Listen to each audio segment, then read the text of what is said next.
دیکھیے آج کل شادیاں سب کی ہو رہی ہیں اور ہونا بھی ہیں سب کی. تو شادی میں بہت سے لوگ کنفیوژن ہوتے ہیں کہ پہلی رات کس طریقے سے ہم گزاریں اور شادی کی پہلی رات کو ہم کیا کریں. بڑا اہم مسئلہ ہے. بہت سے تو بڑی خرافاتیں کرتے ہیں شادی کی پہلی رات کو. میں ذکر بھی نہیں کر سکتا ان خرافاتوں کا، کیا کہ اللہ جانے ان کی خرافاتیں رہتی ہیں اور ان کا کیا مقصد اس خرافاتوں کے پیچھے رہتا ہے. وہ کب سے وہ سوچ کر رکھے ہوتے ہیں کہ یہ خرافات سب کریں گے. لیکن شادی کی پہلی رات کیا کرنا چاہیے اور کیا مطلب یہ شرعی اعتبار سے بہتر ہے، اسلامی طریقہ کیا ہے، وہ میں آپ کو بتانا چاہوں گا.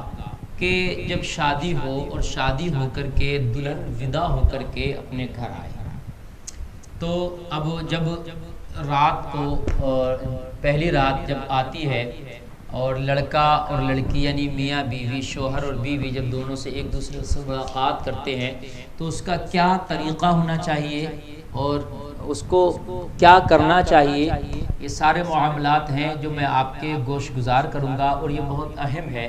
بہت سے لوگ جو ہے پوچھنے سے معلوم کرنے سے کتراتے ہیں، ان کو شرم لگتی ہے. تو دیکھیے الٹے سیدھا کچھ کریں تو اس سے بہتر تو یہ ہے کہ آپ معلوم کریں. شریعت کو معلوم کرنے میں کوئی عار نہیں، کوئی شرم نہیں، اس لیے کہ آپ کے زندگی کے مسائل ہیں. بھئی جب آپ نے شادی کرنا ہے تو ظاہر سی بات ہے شادی کی پہلی رات بھی آپ نے گزارنا ہے. جب گزار نہیں ہے تو یہ شرم کا کام نہیں، تو شریعت کا معاملہ ہے. بھئی شادی آپ نے کی سنت ہے تو کہیں نہ کہیں بیوی سے ملاقات کریں گے تو وہ بھی تو سنت ہے. بھئی اگر صحیح طریقے سے ہوگا تو وہ ملاقات کرنا بھی تیرا باعث ثواب بن جائے گا. تو محترم حضرات، اس میں بہت سا ایسا ہوتا ہے کہ لڑکا اور لڑکی جب دونوں دوسرے سے خلوت میں ملے اور جب یعنی ان کی سہاگ رات، پہلی رات کا دن آتا ہے، وہ رات آتی ہے اور جب وہ پہلی بار ملاقات کر رہے ہوتے ہیں تو اس میں کیا کرنا ہے.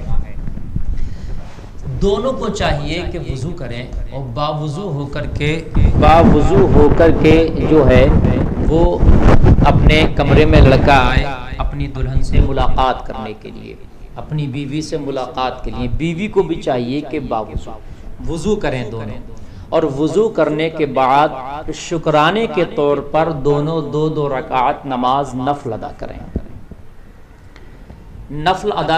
شکرانے کے طور پر. اور اس کے بعد جب یہ نماز پڑھ چکے ہیں اور یہ شوہر بھی اور بیوی شکرانے کے طور پر دعا بھی کریں کہ یا اللہ آج ہماری زندگی کی یہ پہلی رات اور ازدواجی زندگی کا یہ سفر ہمارا شروع ہو رہا ہے.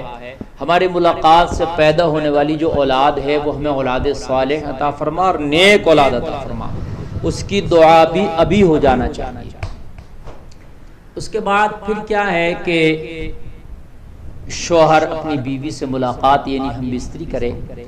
تو اس میں بہت سے لوگ، حالانکہ قرآن میں نساؤکم حرث لکم فأتوا حرثکم، کہ عورتیں تمہاری کھیتیاں ہیں، جس طریقے سے چاہو انہیں مطلب جو تو فأتوا حرثکم، انہیں جس طریقے سے چاہو یعنی کھیتی کرو جو تو اس کا مقصد یہ نہیں ہے کہ کچھ اتنے الٹے سیدھے طریقے ہو جائیں کہ جس میں طبی اعتبار سے بھی نقصان ہے، جسمانی نقصان بھی ہے، اور کہیں نہ کہیں اس کا جو ہے اثر اس کی آنے والی نسل پر، اولاد پر بھی پڑتا ہے. بہت سے الٹے سیدھے طریقے اپنائے جاتے ہیں اور الٹے سیدھے طریقے استعمال کیے جاتے ہیں، جبکہ وہ الٹے سیدھے طریقے استعمال کرنے سے کہیں نہ کہیں جسمانی پریشانیاں بھی آتی ہیں، بیماریاں بھی آتی ہیں، اور کہیں نہ کہیں پھر وہ غلط بھی ہوتا ہے.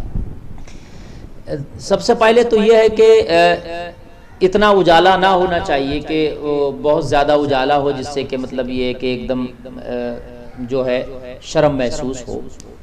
اور اگر اجالا کر بھی لیا جائے تو پھر اس کی قباحت نہیں ہے. لیکن ہاں ایک دوسرے کے جسم بالکل ننگے نہ ہو، ایک دوسرے سے بالکل ننگے جسم کر کے اور پھر ایک دوسرے کی شرمگاہوں کو دیکھیں تو یہ غلط ہے، اور کہیں نہ کہیں اس کا اثر اس کی اولاد پر بھی پڑتا ہے. اولاد بے حیا پیدا ہوتی ہے. اگر ایک دوسرے کی شرمگاہوں کو دیکھتے ہیں اور دونوں بالکل برہنہ ہو گئے، مادرزاد ننگے ہو گئے، اور پھر وہ ہم بستری کرتے ہیں اور ایک دوسرے کے جسم کو دیکھتے ہیں ایک دوسرے کے نظریں ایک دوسرے کے جسم پر پڑتی ہیں تو اس کا اثر کہیں نہ کہیں اس کی آنے والی اولاد پر پڑتا ہے، یعنی اولاد جو ہے وہ بے حیا پیدا ہوتی ہے۔ پھر دعا کراتے ہیں، تعویذات کراتے ہیں کہ ہمارا بچہ بڑا ضدی، بڑا بے حیا ہے، بڑا بدتمیز ہے، اس کے لیے کچھ دعا کر دیں۔ تو اس کے شروع سے ہی ہم کو یہ لے کر کے چلنا ہے کہ ہمیں اس طریقے سے نہیں کرنا ہے کہ ہماری اولاد بے حیا پیدا ہو۔ امی عائشہ رضی اللہ تعالی عنہ فرماتی ہیں کہ آقا کریم صلی اللہ تعالی علیہ وسلم جب ہم بستری فرماتے تو چادر ڈال دیا کرتے اوپر سے، یعنی چادر اوڑھ لیا کرتے۔ چادر اوڑھنے کا مقصد یہ ہے کہ جسم مکمل برہنہ نہیں رہتے تھے، جسم برہنہ رکھنا یہ سنت نہیں ہے، تو آقا چادر اوڑھ لیا کرتے تھے، یعنی ڈھک لیا کرتے تھے جسم کو۔ تو اس سے آپ اندازہ لگائیں گے کہ جہاں تک ضرورت ہے وہاں تک کپڑا جو ہے الگ کیا جائے، اس کے بعد میں جو ہے جسم کو کپڑے سے ڈھانک لیا جائے، یہ سنت طریقہ ہے۔ بہت سے لوگ کیا کرتے ہیں کہ الگ الگ ان کے طریقے رہتے ہیں ہم بستریوں کے، اللہ جانے میں ان کو بیان بھی نہیں کر سکتا اور نہ ہی شاید ہمارے ذہن میں بر وقت وہ آ سکتے ہیں، لیکن جیسا کہ لوگوں کی زبانی سنا جاتا ہے کہ بڑے جانوروں والے طریقے وہ استعمال کرتے ہیں اور اس طریقے ایک دم حیوان بن جاتے ہیں، لگتا نہیں کہ انسانوں کا یہ ان کا معاملہ ہے۔ دیکھیے دو طریقے ہیں جو اسلامی طریقے ہیں ہم بستری کرنے کے۔ ایک طریقہ تو یہ ہے جو بہتر طریقہ ہے کہ عورت کو، بیوی کو نیچے لیٹ جائے اور مرد اس کے اوپر سے لیٹے، یعنی مکمل طریقے سے بیوی کے وہ اوپر ہو۔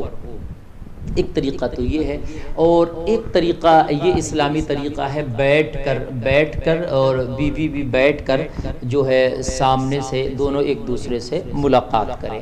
یہ ایک اسلامی طریقہ ہے۔ دو طریقے کو ان کو استعمال کیا جائے تو اس میں جو ہے بہتر ہے اور آسانی بھی ہے اور تھکاوٹ بھی نہیں ہے۔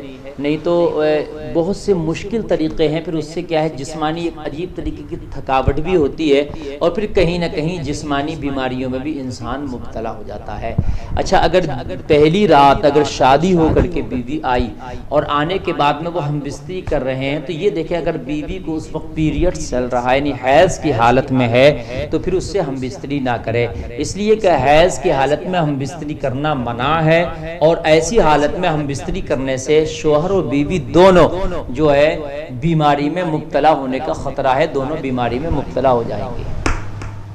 جب بہت سے لوگوں کا ذہن میں ایک بات رہتی ہے کہ جب ہم پہلی ملاقات اپنی بیوی سے کریں گے تو پہلی ملاقات کے بعد جو ایک بیوی کا پردہ ہوتا ہے وہ زائل ہوگی، ایک جھلی ہوتی ہے ایک طرح کی شرمگاہ میں عورت کی، تو وہ اس سے خون نکلے گا۔ اگر خون نکلے گا تو مقصد یہ ہے کہ عورت ہماری جو بیوی ہے وہ پاک باز تھی اور کہیں اس نے ملاقات نہیں کی۔ اگر وہ خون نہیں نکلا تو وہ شک اور شبہات میں پڑ جاتے ہیں، شک میں پڑ جاتے ہیں کہ نہیں کہیں نہ کہیں اس نے زنا کیا ہوگا یا جو ہے کہیں نہ کہیں وہ کسی سے ہم بستر ہوئی ہوگی، تو یہ غلط فہمی ہے۔ دیکھیے آج کل جو وہ ایک جھلی ہوتی ہے، جو وہ پردہ ہوتا ہے شرمگاہ کا، تو وہ آج کل جو ہے زیادہ کودنے سے یا بھاگنے سے یا زیادہ بھاری وزن اٹھانے سے بھی وہ پردہ زائل ہو جاتا ہے۔ وہ ضروری نہیں ہے کہ وہ پردہ جو پہلی مرتبہ ملاقات ہو تبھی وہ زائل ہو۔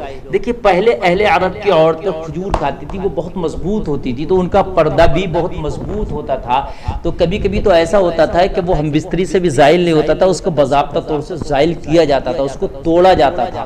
سمجھ رہے ہیں آپ، اس طریقے کا وہاں پر عمل کیا جاتا تھا۔ لیکن اب تو کیا ہے وہ غذائیں نہیں ہیں اتنی مضبوط، تو وہ پردے بہت ہلکی سی خفیف سی جھلی ہوتی ہے کہ جو اٹھنے بیٹھنے اور کبھی زیادہ بھاری وزن اٹھانے کھیل کود سے چوٹ لگ جانے سے گر جانے سے بھی وہ زائل ہو جاتا ہے۔ تو اس وقت پہلی ملاقات جب پہلی رات بیوی سے ہم بستر ہو رہے ہیں تو یہ ضروری نہیں ہے کہ وہ پردہ زائل ہو کر وہ خون کا نکلنا ہے، خون کا ظاہر ہونا ضروری ہے۔ یہ جہالت ہے، یہ بیوقوفی ہے۔ اگر خون ظاہر نہیں بھی ہو تو ہو سکتا ہے وہ پردہ پہلے زائل ہو چکا ہو۔ اللہ تعالی ہمیں شریعت پہ عمل کی توفیق عطا فرمائے۔